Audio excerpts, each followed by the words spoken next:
symbol we have, the universe. What's it a symbol of? It's a symbol of the split mind. The universe itself, let's take it back to what we call the Big Bang. What happened before the Big Bang? What was the universe before the Big Bang, where everything became split apart? Thought. It was the wholeness. It was the sense, the experience of everything being whole and a part of and attached to and so forth. But then with the Big Bang, everything appeared to fall apart. And light became interspersed throughout the universe. But interestingly enough, as the light became dispersed, so too did we very quickly discover what we call black holes, where there was no light. Now, talk to me about the symbology of that. Symbolizes the ego's position where nothing exists. Yeah, nothingness. Where God is absent. But isn't that the Big Bang is kind of like a mistaken belief? It is, totally. It's a symbol, an expression of our mind believing that minds can be separate. And the black hole is the symbol that there can be something apart from light, something where there is no light, where there is no God, there is no truth. And yet symbols serve a very valuable purpose for us. Think of, just for a moment, think of something that is symbolic, that you can't really and truly express in words. Love? There you go. The most important thing in our awareness. God is another symbol, isn't it? Well, there actually is, but we don't like to think about it. Just look at someone who is sitting next to you, and whatever meaning you give that person, that sense of self is God. Because in truth, there is nothing out there but God. That when we begin with the premise that things are separate, that we can find a conclusion in terms of many separate things. Or we could begin with an understanding that everything was whole, everything was complete. And what would we end up with then? One. And the one could be the same As the all. as the all. It simply is irrelevant. I'm often reminded of what Brother says about love, that it has no meaning until you see it coming back and going out and coming back and going. In other words, until it's whole, it has no meaning. But once you see it and experience the never-ending loop, so to speak, of it, it becomes the foundation of everything. Kind of what Roger was talking about. Yeah, that's exactly what you were describing. Yeah, the way I mentioned it, you finally end up with a tired, holy mind just reverberating all of this back and forth as one unit, one big fireball. So what would make the difference if you screwed up? How would you screw up? That's I love you, I hate you. So isn't that the answer to forgiveness? Yes. What can you do? Nobody's ever screwed up. Not unless God did. To know yourself, the one thing you cannot be without is the feeling of loving. It is what expresses the essential nature of who and what you are. It is what restores the memory of our oneness. For love embraces all that it sees and erases any symbol of separateness that may remain. Finding yourself is accepting the love within you. It yearns for the experience of connecting to all that was created, a part of you. You seem dissatisfied and think something is missing, but that is only because you fail to accept what you are right now. You are the presence of love. You have bottled up within you this love that wants to extend and embrace everything it sees. Free it now to express itself without any of the restrictions your perceptions would impose. You will discover that the freedom this brings will answer all the questions and uncertainties that have ever seemed to plague you. Maybe we're making it too complicated. You see, the natural state of affairs is that we are all one. That's what really happens. That's what really exists. What we do is superimpose what we do when we think of ourselves as separate. Is that we superimpose a different feeling, awareness over the top of that. And when we do, we immediately create a sense of conflict. Because we're trying to superimpose something that isn't true on something that is true. When you back off of that, what I'm suggesting is that if you go in with an attitude of wanting to let the oneness come through, it's going to. It always will. The problem is that most of the time we kid ourselves. We think that we want to agree, for instance, with someone, but we really don't. We set up conflict inadvertently simply because we have this age-old preconceived idea of what we think is true. And getting out of the way of that, going to the God self and saying, I want to see it the way you see it. I want to be neutral here and just allow you to come through me. That's the most difficult possible thing that we do. But at the same time, a universal experience is required. In other words, what he's saying is an experience of you being a part of the whole, agreeing to be the whole, is absolutely needed to spark that feeling of truth within your mind.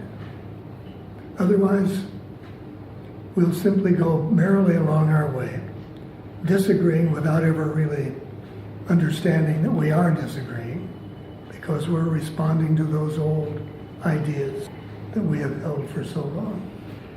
The only thing, I see myself move in and out of this constantly. When I remind myself of what we're talking about, everything is fine. When I don't, it's just like my automatic is conflict. And I say, oh, how in the hell did I ever get here? For me, it's always a requirement that I begin with, show me, teach me. In other words, just mechanically move my mind from the individual to the God self. Go to the God self and say, if I die tomorrow, I die tomorrow. The body's gone. I care, but that's the reality of it. So show me how to make this transition in peace. Really? I can do that? You can. You can make the transition that this world seems to require in absolute peace. Now you may have to choose it 24/7, but you can do it. And after a while, it'll only be 23/6. But we are all faced with the dilemma of seeming to see something else that controls us. Something other than our own thoughts that are in control of our mind. Share a story with you. When was this? 3 or 4 days ago?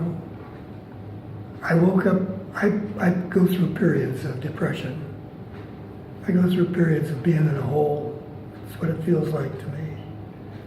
And I've been semi in that hole for before a few days ago. And in this one particular day, I woke up and I was in the hole. And that feeling, that terrible feeling, it's not attached to anything, but it's just that everything is wrong.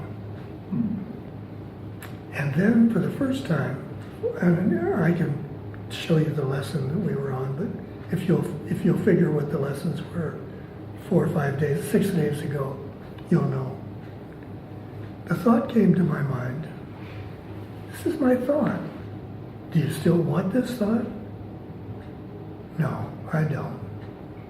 honestly, I don't want this anymore. And I felt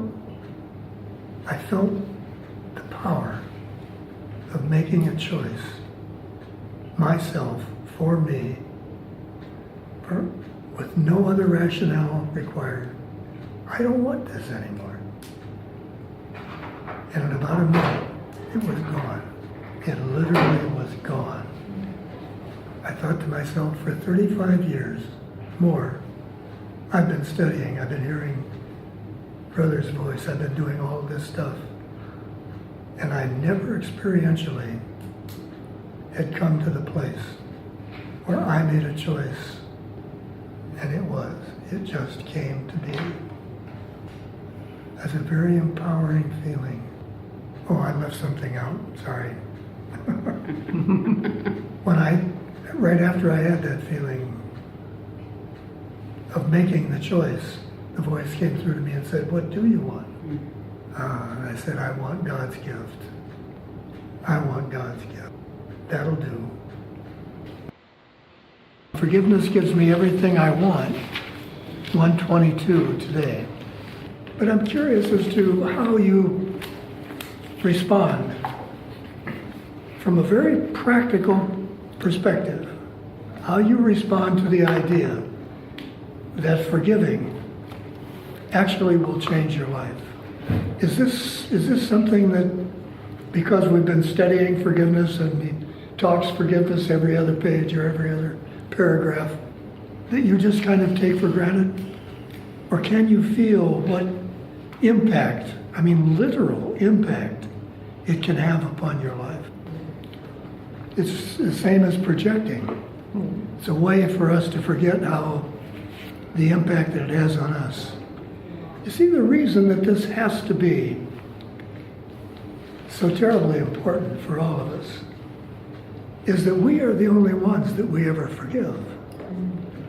And any time that you don't forgive, you are condemning yourself. Does this still feel hypothetical to you? What happens when you're watching the newscast and you see something that doesn't appear to be, let's say, conflict in the normal realm of things? You see something happening in Somalia where they're having a drought and there's going to be starvation or what have you. What does this have to do with forgiving yourself? Yeah, it is a tough one.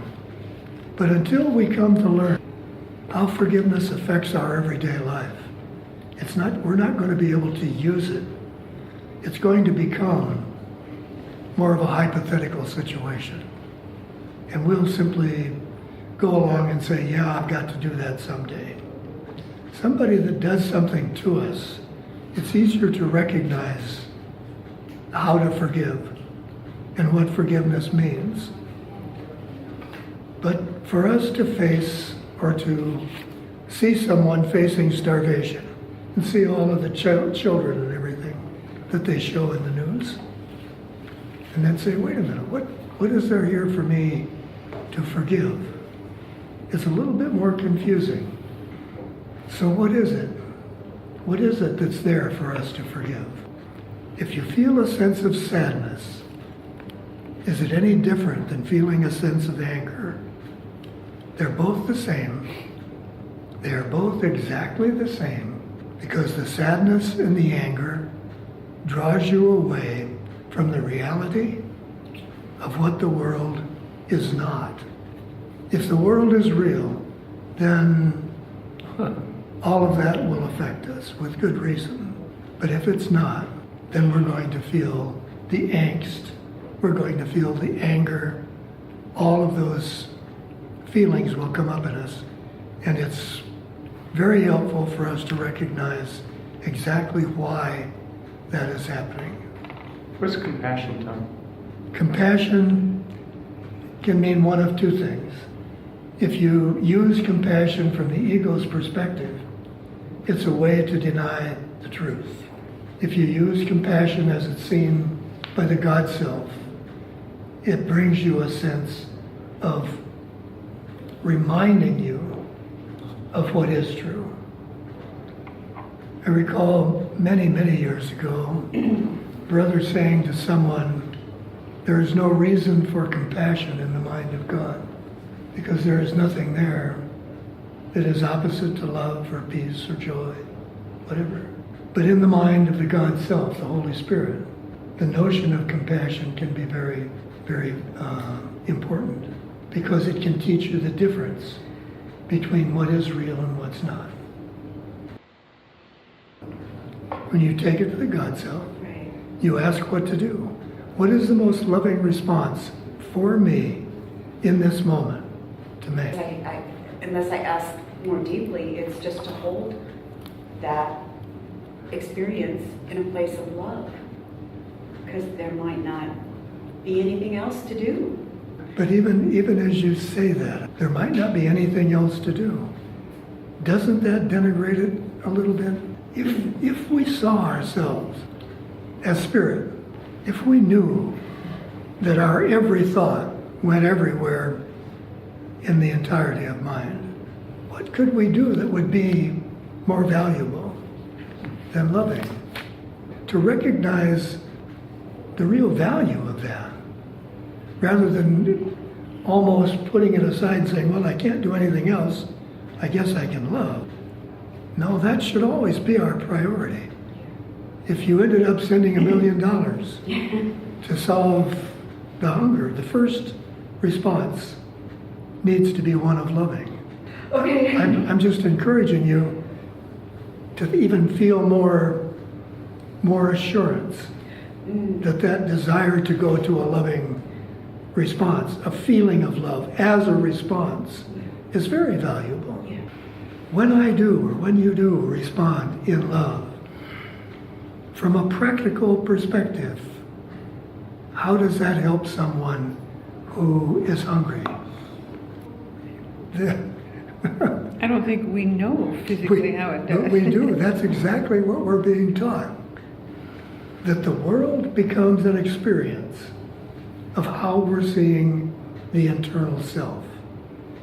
And if you can extend a feeling of loving, and someone else somewhere picks up on that feeling of loving, and they're hungry and they need to be fed, what's going to happen as a result of that? They're going to get fed. They're going to get fed. Yes. So that loving thought becomes the answer to the experience that's from a very totally practical point of view. So would that be a definition of compassion? That would be a definition of compassion that the God self could use. Sometimes even the fixing is okay. The fixing in the physical world. If that's where someone happens to be at the moment, it comes across to them as an expression of, or even as an expression of gratitude to God for providing to them something they didn't have. However we think of that is irrelevant. So in truth, we cannot say the Course brings us peace, but I love the way you described it when you said it becomes the compass. It becomes the agent or the reminder from which we reach inside ourselves and find something that is there that responds to what we are being led to. But it's not the Course. It's the Spirit of God within you that brings you peace. Because there's nothing outside, there's nothing in this book that has the power to do anything to you. This is the same way that you can become more peaceful in seeing someone who seemingly is in the grips of starvation. And you're saying to yourself, what can I do? And then as we spoke of a moment ago, you go to the place of loving within you. And that place of loving reaches out to the place of loving in them. And something else then becomes active. Something within us responds. Why is this important? For us to make this distinction. We will know precisely where the cause of our so-called salvation is Well, what does he tell us in the Course? He said, salvation is accepting the truth of yourself. Just that. Nothing that has to happen except you accept the truth of yourself. So we're always looking inward to find that sense of truth. And we're looking for things or people or whatever to remind us. Just as Jesus said that he never healed anyone. Never healed anyone. He offered them the awareness of the truth of themselves. And as they accepted it, the healing, whatever, physical, mental, whatever it is, could happen. But don't ascribe something to the book that really belongs to you. What could you want forgiveness cannot give?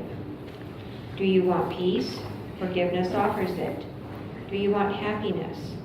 A quiet mind, a certainty of purpose, and a sense of worth and beauty that transcends the world. We can all answer every one of those questions, but can we come to appreciate that the thing that allows us to say yes is our willingness to forgive?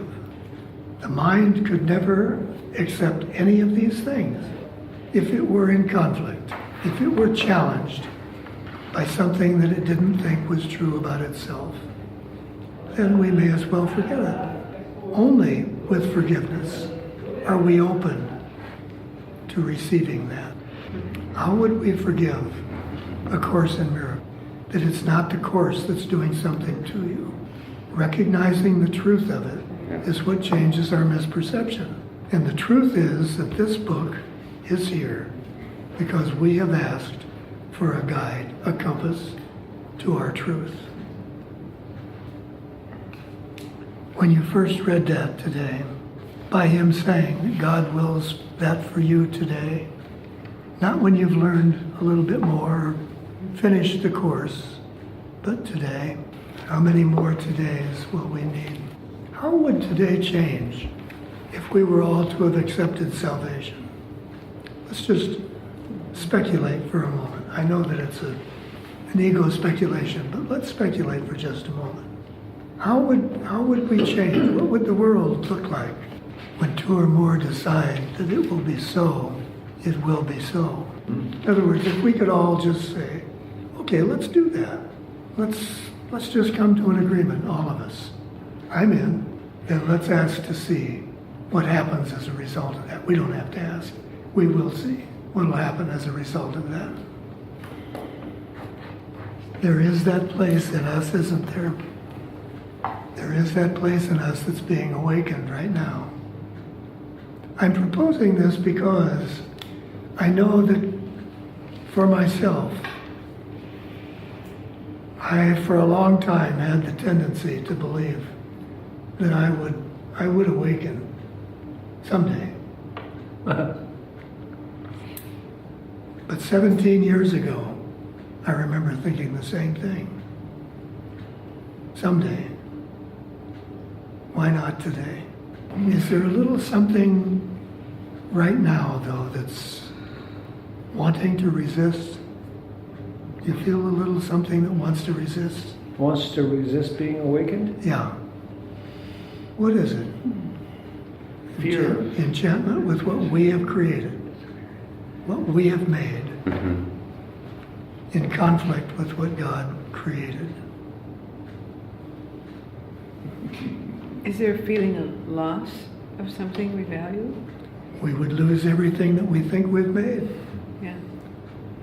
including the character, the self, the body, all of that. Are we willing to let all of that go? So in this moment, is there anything that needs to change? Every time I ask that question, Tom, the answer that comes back to me is only what I am seeing. Nothing needs to change except what I see. So say Nothing needs to improve. So when you say only what I see, so is that saying what you're seeing right now isn't okay? It's saying that what I am seeing right now is not what is there to really see. What you're seeing with your eyes. Or my inner eye. His vision is not with the Yeah, eyes. the vision, yeah. Yeah. Yeah. Mm-hmm.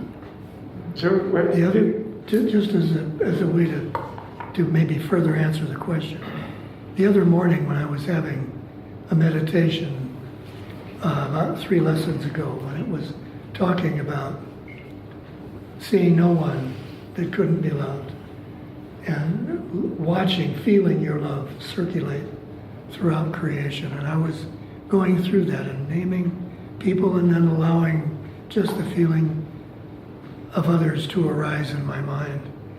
And then I just came to a place where it all seemed to stop.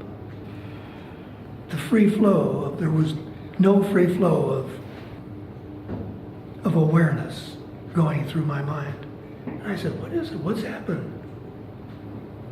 And Brother very clearly came back to me and said, you're withholding yourself from this experience. I never recognized that. Never recognized that I didn't put myself in the mix when I was doing it. So that's why I answered you the way I did. There are choices that we think we've made that we haven't really made. And that's what I'm trying to bring up today. Consciously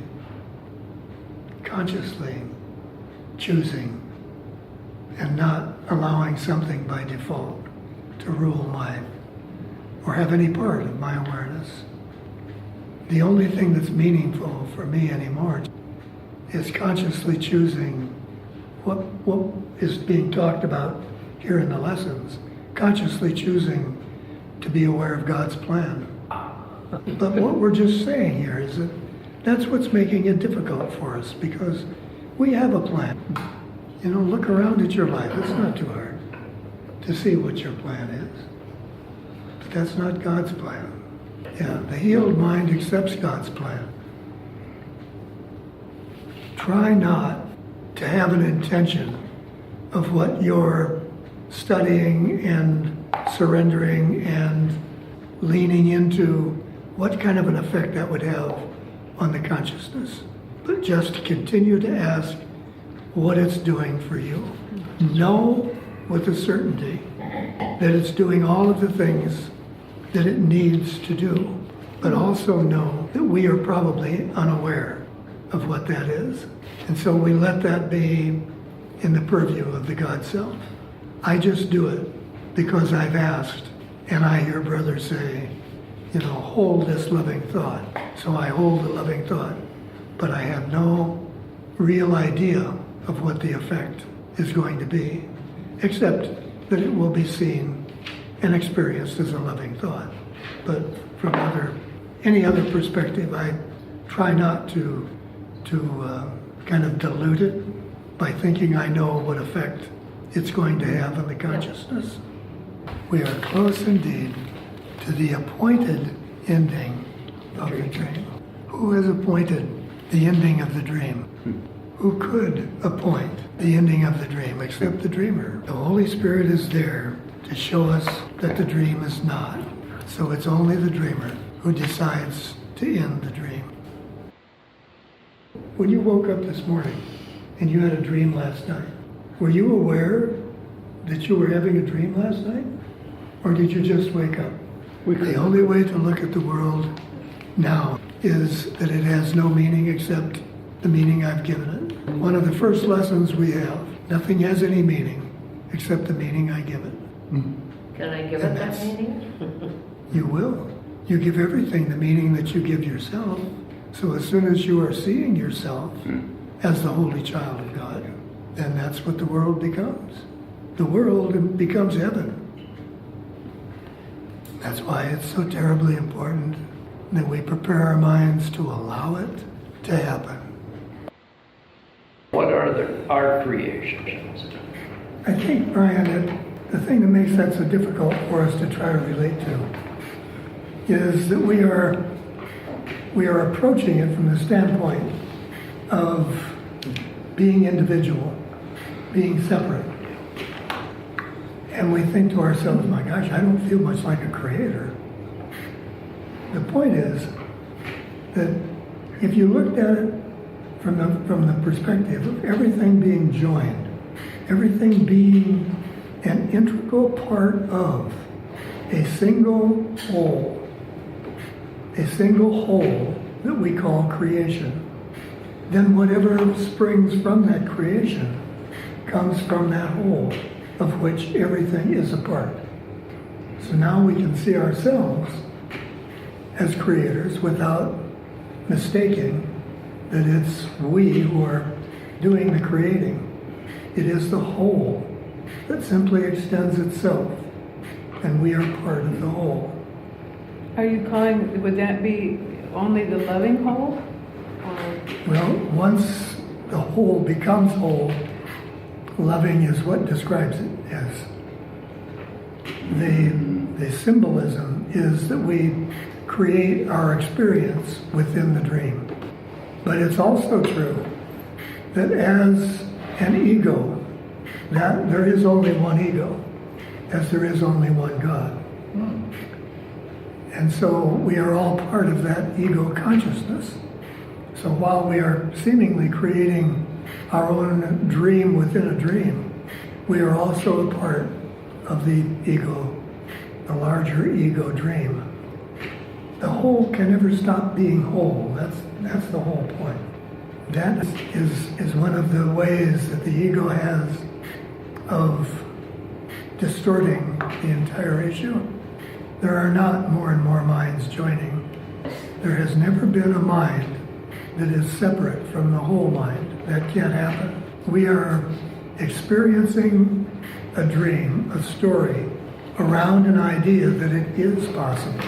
But the thing that keeps it from being reality is that you cannot split the whole. You cannot make the whole separate.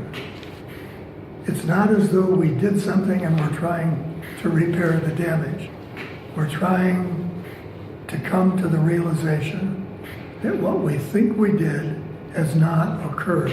And that's the literal use of forgiveness, and as the Course sees it. I was reminded again, yesterday when I did 125, I was trying to follow the procedure that he outlines in here. I went in and I said to myself, well, this world holds nothing that I want. And I just got stuck. I said, this world does hold something that I want. This world holds the relationships of all of the people that I love. So how can I say that the world holds nothing that I want? And he said, relationships are a part, you are all a part of the whole, and relationships are part of that whole, an experience of that whole, and that never changes. He said the only thing that you are giving up when you say you don't value the world is that those relationships can change, that death can occur, that love can be withheld. So you see, you are saying, I am saying, when I say there's something in the world I value, I'm valuing then the fact that the relationships that I cherish are not permanent, that they follow the laws, so to speak, of the world.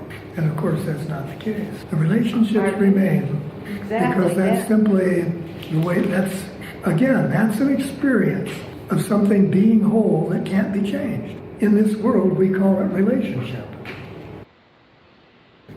What is it in this world that represents the most significant form of loss?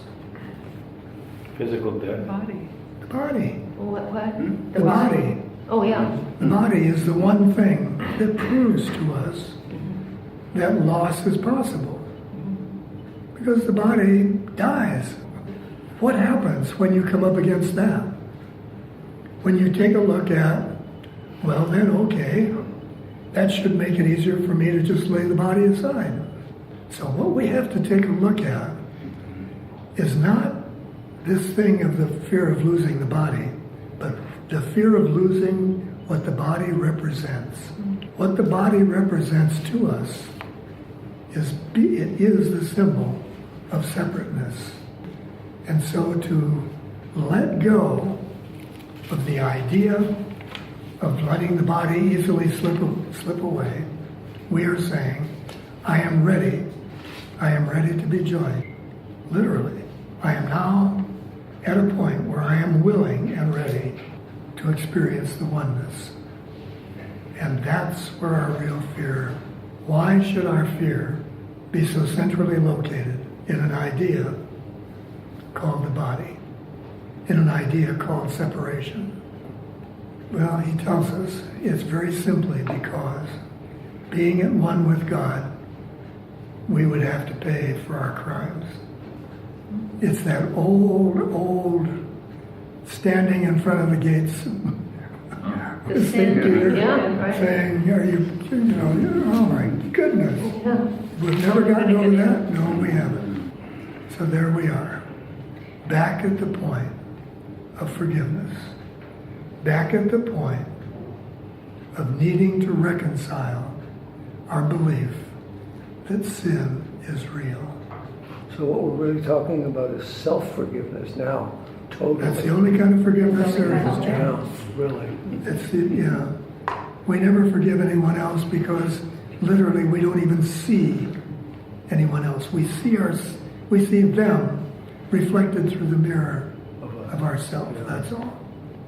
I have been told that the moment I let go of the idea that sin is real, it's over. Everything else then just unwinds of its own. I think we come the closest each time that we forgive something that stood between us and loving in the past and experience the love that comes in to take the place of the judgment that was there before. I think that's about as close as we can come to experiencing what is real, because it simply subtracts our perception and allows us to experience what is there without the old perception. And that's always loving, always. Which comes first? The evolution of our loving, or not having to work as hard? What creates a bountiful harvest in place of no food at all? Well, who creates the world? Who's creating the experience?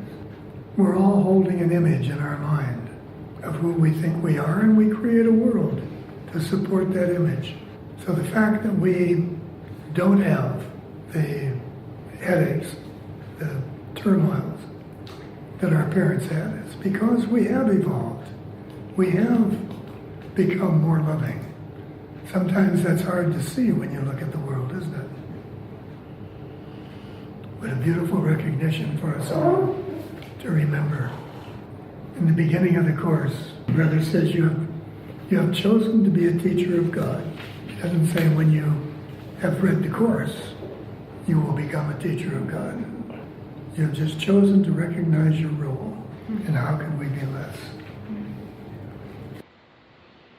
The question then, let's ask ourselves again, is there something that we still value about the world?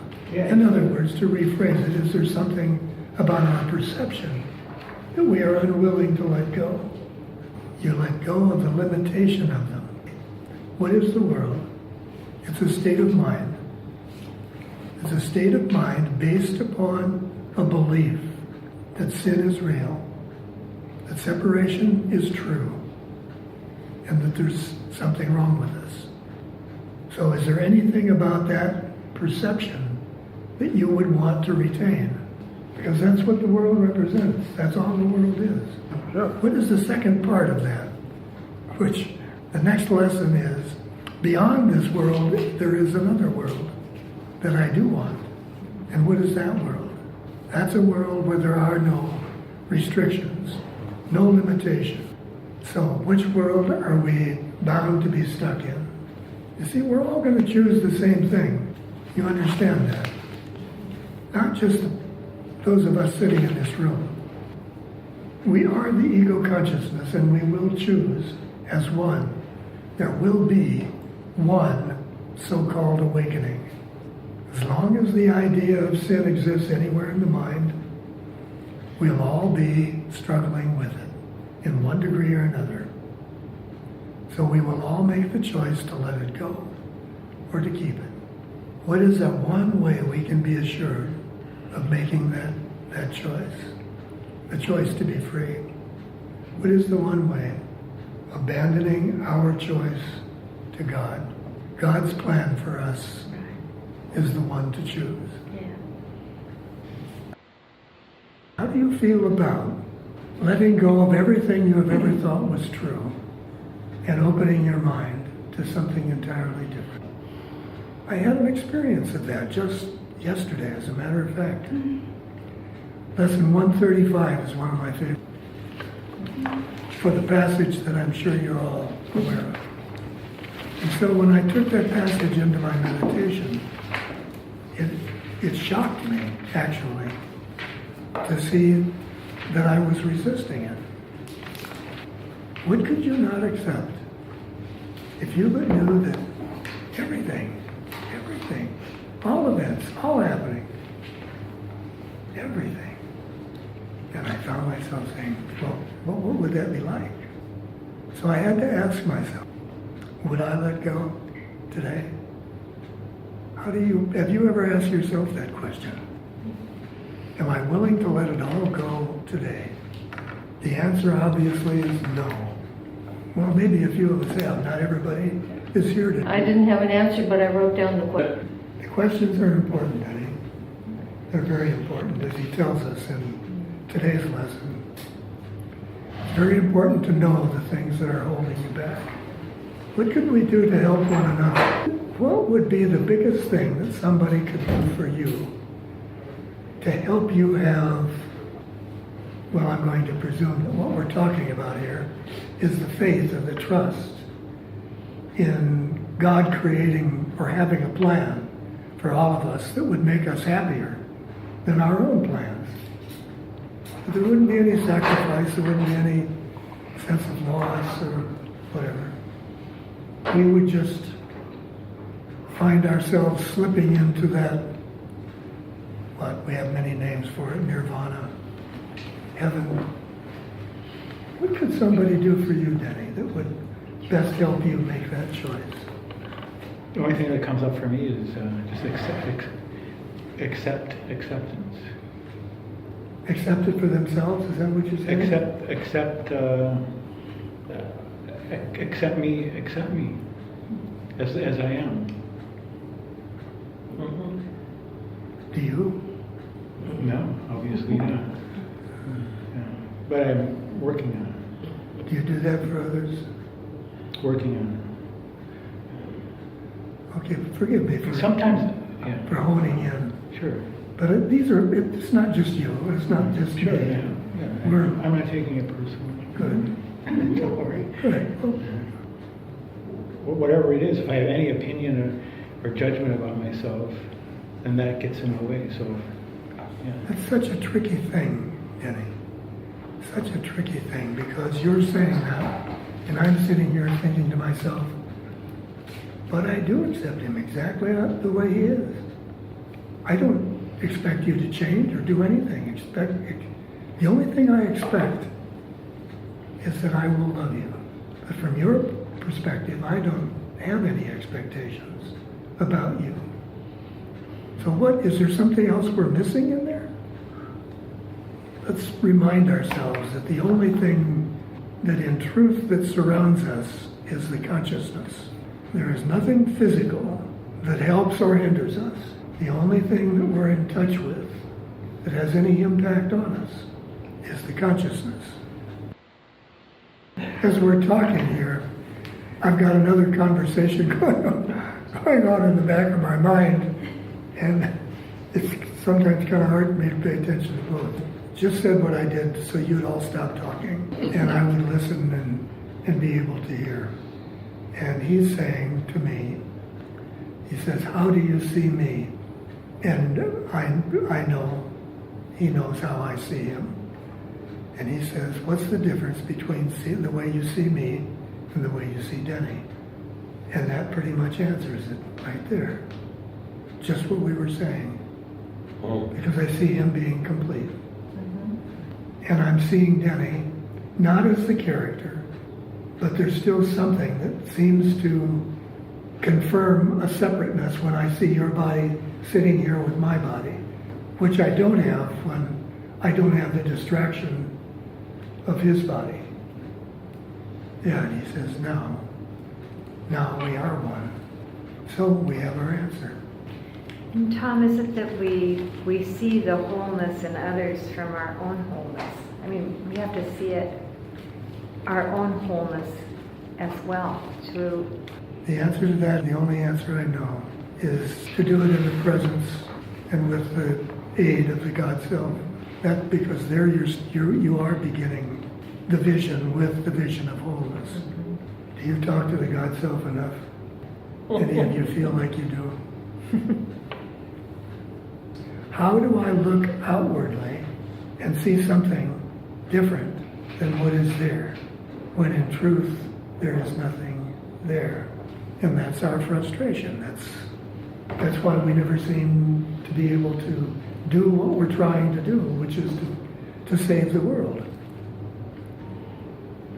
Is there any way that you can identify yourself without your body? Is there a way? In our imagination, perhaps. I think we have a lot of different names for it, Roger, but yeah, in our dream, making a better dream. Can we make a better dream? Is it useful? Is it helpful to make a better dream? Get out of the dream. I was thinking more in terms of imagining, elevating the consciousness and looking down on the battlefield. That's what does make a better dream. That's the type of so-called imagining. From that perspective, you can see the battlefield as being nothing, an illusion like you were describing. We're looking at it down here, we're trying to make something of nothing. How would we allow what the Course calls the real world into our awareness? The real world is still a world. It's still part of our illusion. But it is kind of the halfway house. When you, as I would say, I'm not there yet. I have just admitted that my vision, my seeing, is confined to my current perception. But in truth, that choice really is not one to be made, but one that has been made. Nothing real can be threatened. Nothing unreal exists. This is what we have our problems with. Sitting in the place of admitting nothing unreal exists. My looking at Denny and seeing a Christ figure still acknowledges that there was some place for that figure not to be, some place that wasn't truth. I think that's what you were getting at, Raj, when you said it exists as in our imagination. Another way of thinking, another mindset. This is supposed to be the function of forgiveness. Forgiveness is Sally's bridge. But forgiveness doesn't start on one side of the bridge and go to the other. Forgiveness sees us on the other side of the bridge already. Yeah. No, we can't do it. That's the truth. I can't change what God created. No. It's not like whether or not I want to. I can't. Which means that whatever I see through this vision of perception, literally, exists only in that perception. And because we are joined in that perception, it seems as though we are unable to help one another until one of us, as we were talking before, Denny, until one of us says, wait a minute, that's not me. I have no qualms, no problem at all in acknowledging that brother is the Son of God. Can you give an example, Tom? I probably have that happen 20 or 30 times a day. Because it happens every time I catch myself and say, catch myself either defending myself or attacking, and simply say to the God self, help me. And when that shifts, then I don't feel that What would that it, sense of separation anymore. My magic words are please help me. You don't say help me with this, because odds are that's not what I need help with. You just Whatever's going on, simply help say, me. help me, show me. Show me a different way to see this. Whatever's most meaningful for you. It's not the same for all of us. It tells us over and over and over again, the only choice you have to make is whether or not you are willing to acknowledge the unreality of sin. And if we are, then the rest of it is simply a matter of practice. We see ourselves as either the presence of fear or the presence of love. And unfortunately, most of us are still in that place where at best, we're vacillating. The trick for all of us is when we do screw up, when we do fall away, however you want to describe it, smile about it. Don't take it so seriously. Understand that it's just a trick of our ego. Nothing has changed. Nothing has changed. So don't judge yourselves. Something else, though, to keep in mind here, and that is that in the truest sense, we're never asked to sacrifice. So if the boy seems to be calling on you for what is uncomfortable to give, then don't feel guilty about your reluctance to give it. We don't solve any of our problems by what we should do, doing what we should do. So the beautiful part of our guidance is that when we truly are willing to turn it over, those burdens go away.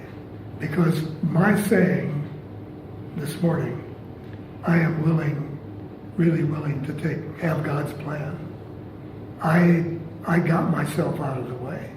And when you say, I want to see the best thing for both of us, not for him alone, but for both of us, you get yourself out of the way. And remember, this is not a physical world. It'll always keep changing to mirror exactly where we are in our mind. So I get these answers so readily from that approach to earthly problems. But then in trying to use the same approach to spiritual questions, for me it doesn't seem to happen, and I'm puzzled about it. I don't have any answers for that. You're expecting both answers to come from the same perceived source. Yeah. And they don't. One comes from your God self, and the other comes from the ego consciousness. Well, you mean the ego's giving me all these neat answers? You bet. You bet that's the best way to ensure your loyalty. Give you what you want. I never thought of it that way. Yeah, give you what you want. And then, of course, take it away. But, I don't remember. I remember giving, Because these are worldly answers. Sure. Well, be clear about something here. We call this thing an ego, and we call it a God self. But what is it really? It's all the same. It's the self. At one time posing as an ego, and another time more clearly seen as a God self. When you are clear, and you make your own world with your thoughts, when you are clear, you remove the obstacles to the things that you've wanted to create and bring to you. So you do. And we call that ego. Because that was the thought that saw you separate from me. But if you want to have the same effect, now you have to switch gears. You have to see yourself from a different perspective. So we go to the God self and we say, you do see me joined with everything. So now what do I want to be clear about? Well, I have to ask you, what do I want to be clear about? And now that clarity can bring the same result, but to a different purpose. See, the principle is exactly the same. The things that we say we want that we don't get are the things we don't think we deserve. So that conflict creates a lack of clarity. And in the mind, then, what happens is an experience of that lack of clarity. When you get the problem out of the way, the mind is clear, the effect, then there's nothing there to block it. And so you experience that. It's just the application of the same principle. We create our world. Well, that's another whole line of thinking is why doesn't one feel they deserve the answer? Why does Is that from guilt? Is it coming from guilt? That you don't think you deserve the answer? Yes, absolutely. Well, what answer are you talking about? Spiritual answer. Well, what is it that you don't deserve? The conscious feeling of the presence of love. It always comes down to It that, always Sam. that to me is the central question, the central issue of the whole thing. It's the only issue any of us have. Yeah. Because to me that seems to be the ultimate resolution of every issue or question. It is. Yeah. It is without question. No. Just keep in mind, you are a being of consciousness. And the only way something comes to you is through your desire to have it or your desire not to have it. Either way it comes. It doesn't come. Well, if you don't want it to come and you fear it, Well, now you're in the conflicted state. So what comes to you is the sense of conflict. yes. When you are in conflict over fear and love, and the conflict exists, what's going to come to you? Fear. Fear, because fear expresses the conflict. Love Yeah, doesn't. right. I can't tell you how many times, I don't mean to make this a confession period, but how many times I recognize my fear has taken over my consciousness. And I don't even know what to choose. I really don't. But there's that place in my mind where I know that I am perfectly safe if I say, help me. Because I know that whatever I need to get through that dark place is going to come. So I just say, help me. How can we at one time say, with any degree of assurance, I am a part of God. I am an aspect of God. I am a part of all that is. And then wonder what it takes to create a world. Wonder why my life or our lives are what they seem to be. The Course says, learn to accept salvation for yourself. That's how we best help one another. That's how we best change the world that we see. That's how we best overcome the world. And that's how we best finally learn that we don't need a world. But that'll never be forced on us. You'll never be asked to forego the world until you're ready to let it go. Don't ever forget that. That's really important. Because it's the basis on which the ego best can accuse you of not being open or godly or loving or whatever. Nothing ever comes to you but what you are ready to accept. That's the primary rule of our guidance. So I could ask for something a million times and not seem to get it. And why? Because I'm not ready to accept it. Now, how do I get past that? I stop believing I know what I want. And I just say, help me. Show me. Help me. I would just like to leave you today with one thought. There isn't one person in this room who is not doing beautifully. Who is not? Truly. Doing beautifully. doing beautifully. You are. So please try to cut yourself some slack. You are the holy child of God. And there's nothing you can do about it. I'll share with you an experience I had as I was reading the second of our lessons this morning, the one about atonement, when he suggests that we take the feeling into our meditation that sin is not real, which I did. As they say, I want to go through the lessons, but just as an overview. As I was doing this, because it's about healing and sickness, I don't know how long, but during the period when I was in my meditation, I became aware that my breathing was absolutely normal. It was like I had no COPD at all. It was just gone. And so the thought immediately came to me, went through my mind, oh, what a beautiful thing. I've been healed. I've been healed. And that brought me out of my meditation immediately. And the COPD was back. And the first feeling that was there was one of disappointment. But then I heard Brother say, who you are is what you experienced. Who you think you are is what you experience in your dream. And it was so clear to me that the healing is nothing about the body. It would be lovely, of course, but it's not about that. That's not what any of us are involved with.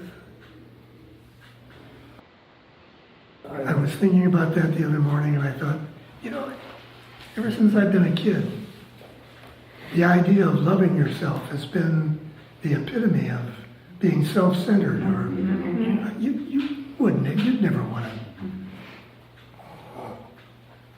But I found a way to kind of get myself over the hump.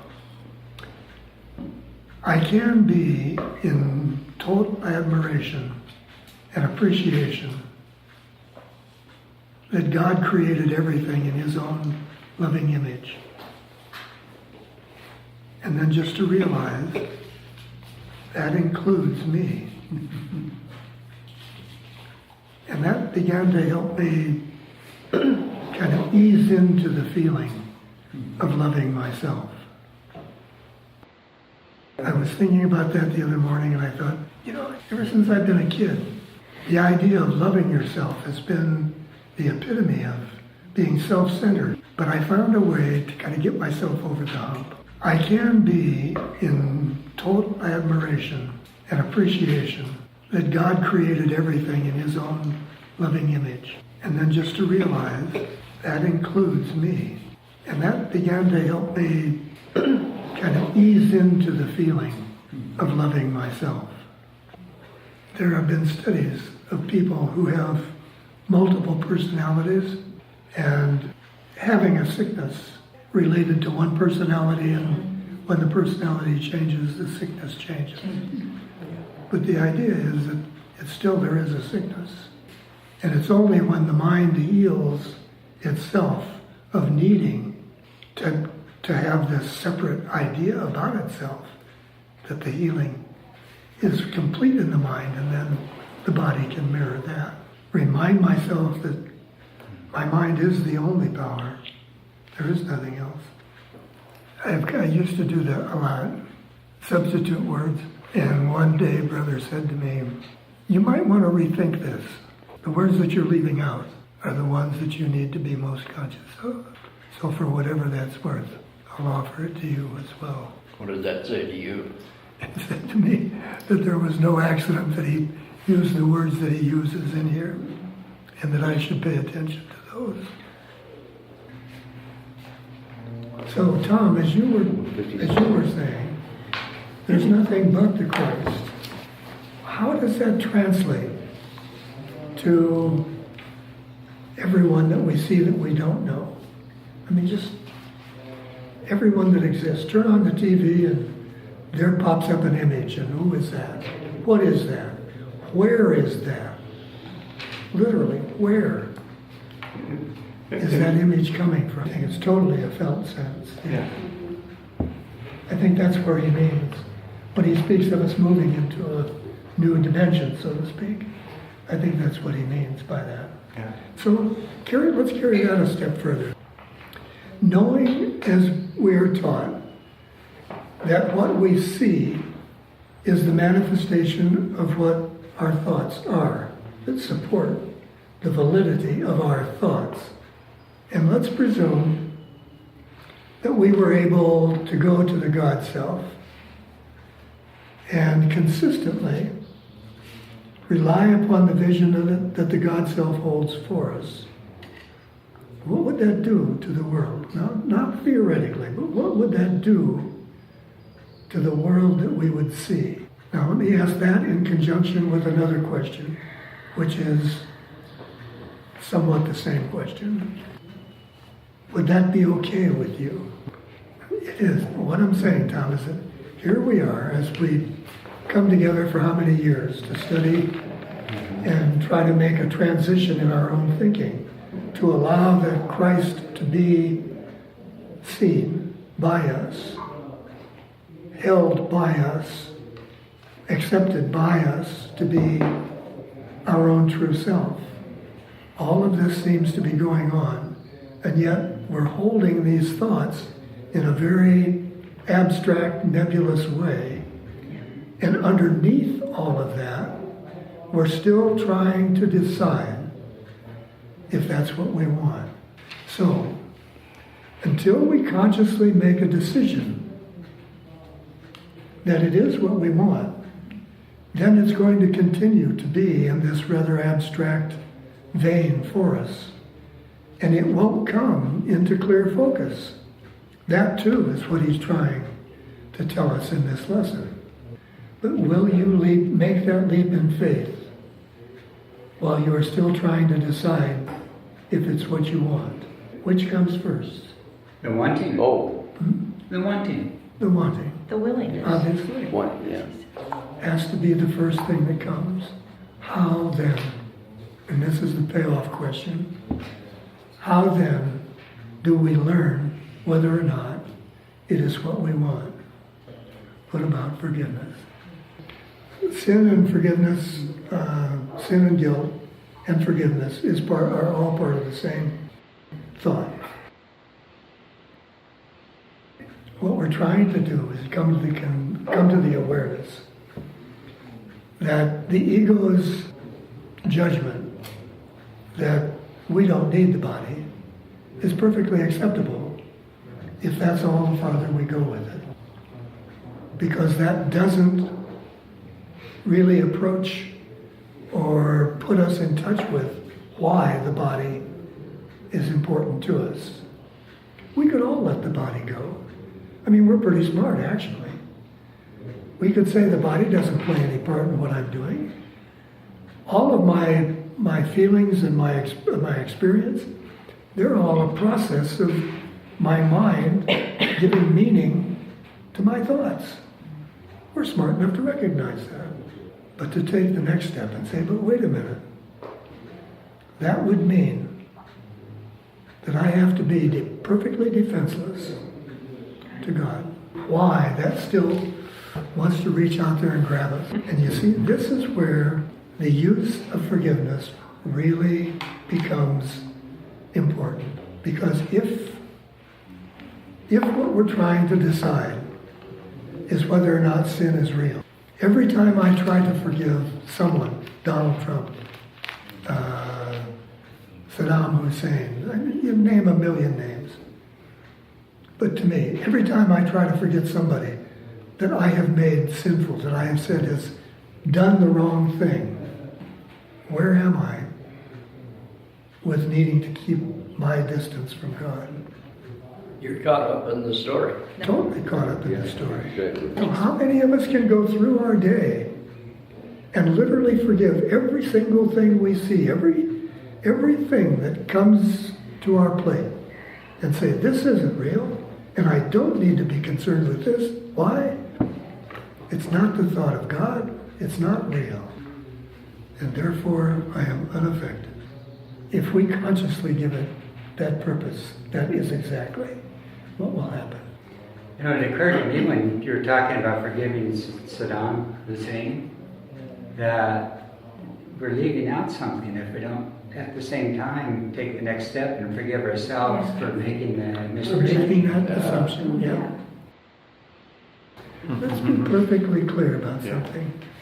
While we are sitting here, while we are gathered in this so-called world, we seem to all have forms that are different, that serve different purposes, that get sick, that die, that do all of these things. We continue to believe that that's what's happening, and it's not. What's happening is that we are so-called here. We are in a state of mind, dreaming a dream of what is real, with all of the support being given that mind by our perception. At any moment, and what he tells us, there will be one day when you will come back from the experience of seeing the face of Christ, and you won't be in the same form. What he's saying is you won't need it. And if you don't need it, guess what? It ain't here.